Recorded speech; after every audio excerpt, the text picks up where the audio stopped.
LFM, l'invité de Julie Martin. 7h21, on fait le point sur l'identité des jeunes vaudois. Une personne de la communauté LGBTQIA+, sur 4 a été victime de violences en Suisse. On fait le point de la situation ce matin dans le canton de Vaud avec vous, Ella Autier, bonjour. Oui, bonjour. Vous êtes chargée de projet sensibilisation à Vaud Queer, anciennement Vaud Gay. Dans le canton de Vaud, Unisanté a publié jeudi un nouveau rapport sur la santé et les violences à l'encontre des jeunes LGBTIQ+. Il en ressort qu'environ 18% des jeunes vaudoises et vaudois de 15 ans font partie de cette diversité. Est-ce que c'est un chiffre en augmentation ?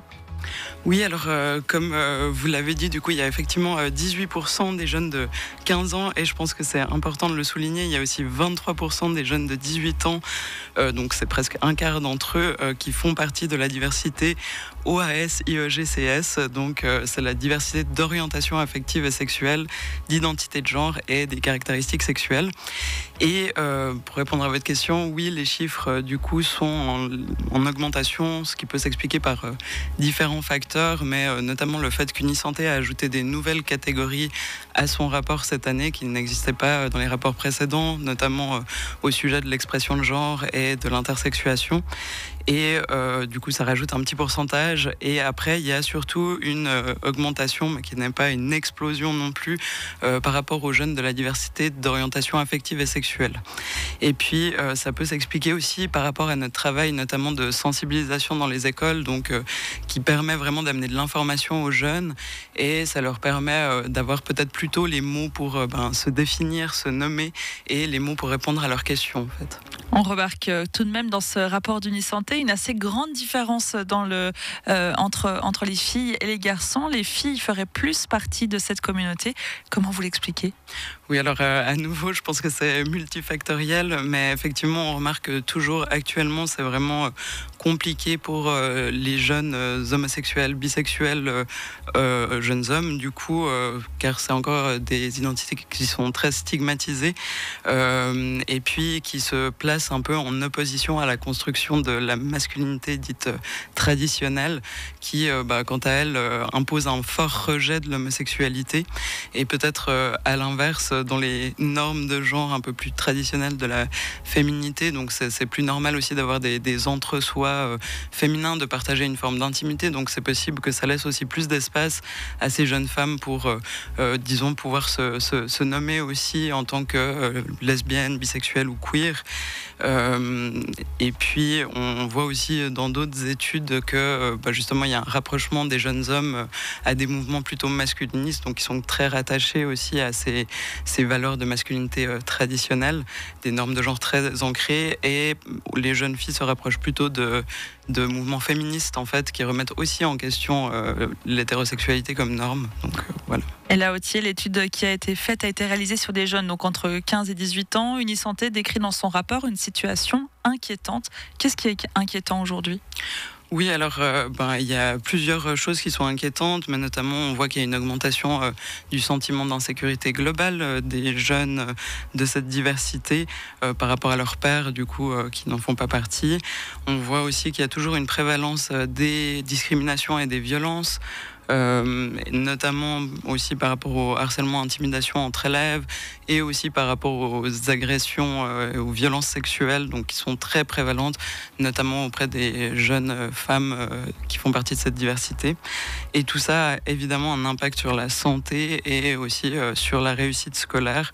Et puis ces chiffres sont aussi corrélés par d'autres études, donc notamment celle de Queer Amnesty, du coup, qui est sortie récemment, qui fait état d'une personne sur 3 victimes de violences. Et là, par rapport à ces violences, on parle vraiment d'agressions physiques et ou sexuelles, donc pour les personnes queer.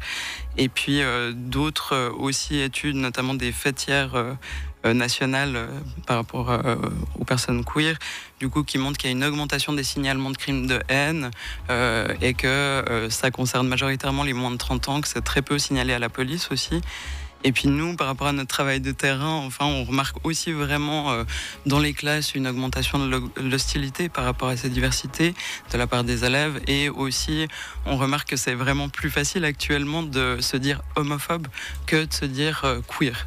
pour les jeunes. Donc, voilà. Vous le dites ce matin, et là aussi, il y aurait les personnes LGBT seraient plus nombreuses à éprouver, vous l'avez dit, un sentiment d'insécurité, être la cible de harcèlement, d'agression aussi. Qu'est-ce qui devrait être fait aujourd'hui pour améliorer la situation ? Oui, alors il y a déjà des mesures qui sont en place, notamment des mesures cantonales. Donc il y a un plan d'action de lutte contre l'homophobie et la transphobie qui est déployé dans les lieux de formation par Caroline Daillard, donc qui travaille au canton. Et puis il y a aussi une collaboration très étroite entre le canton et nous-mêmes, donc pour qu'on puisse aussi agir directement sur le terrain. Donc en fait c'est déjà des mesures qui sont en place, qui fonctionnent. Je pense que maintenant ce qui est important, c'est vraiment de poursuivre ces mesures, de les déployer, de les renforcer, et puis aussi de déployer nos interventions en milieu scolaire et au-delà, parce qu'on propose aussi des ateliers hors milieu scolaire, des formations à tout corps de métier, et toutes ces choses permettent vraiment d'améliorer la posture inclusive des professionnels et aussi d'amener des ressources aux jeunes, donc c'est très important. Puis on voit d'ailleurs dans les retours par rapport à nos ateliers scolaires, les jeunes vraiment apprécient en majorité ces ateliers, les trouvent instructifs, apprennent des choses, et aussi on apprenne plus sur les réalités des personnes queer, et trouve ça vraiment positif. Pour les personnes, s'il y a des personnes qui font partie de la communauté LGBTIQ+, qui nous écoutent et qui se trouvent actuellement dans une situation difficile, où est-ce qu'on peut se tourner ? Oui, alors il y a différentes possibilités. Il y a déjà la LGBT Helpline, donc qui reçoit les appels, et aussi on peut parler par chat de personnes LGBTIQ du coup. Le 147 aussi, c'est un service d'urgence plutôt, parce que les autres services sont pas forcément des services d'urgence. Ensuite, bien sûr, les associations, donc la Fondation Agnonis, notamment pour les mineurs trans, non-binaires et en questionnement, l'association Interaction pour les jeunes intersexes, et Vauqueer, évidemment, quand même. Donc nous, on propose notamment un service qui s'appelle Accueil et Écoute, donc, où deux de mes collègues qui sont psychologues proposent des suivis psychosociaux aux jeunes de cette diversité, aux moins jeunes aussi d'ailleurs, et à leur entourage, qui est gratuit. Donc je pense que ça, c'est vraiment une bonne ressource. Et on propose aussi des rencontres de jeunes, principalement à Lausanne, mais aussi dans d'autres régions du canton, et des groupes de parents. Peut-être du coup ça concerne moins directement les jeunes, mais pour des parents qui auraient des questions, qui voudraient par exemple accompagner le coming out de leur enfant, il y a aussi des ressources pour elles et eux. Ella Autier, vous êtes chargée de projet sensibilisation à Vauqueer, anciennement Vauguais. Merci d'avoir été avec nous ce matin. Merci à vous. 7h28, bienvenue sur LFM.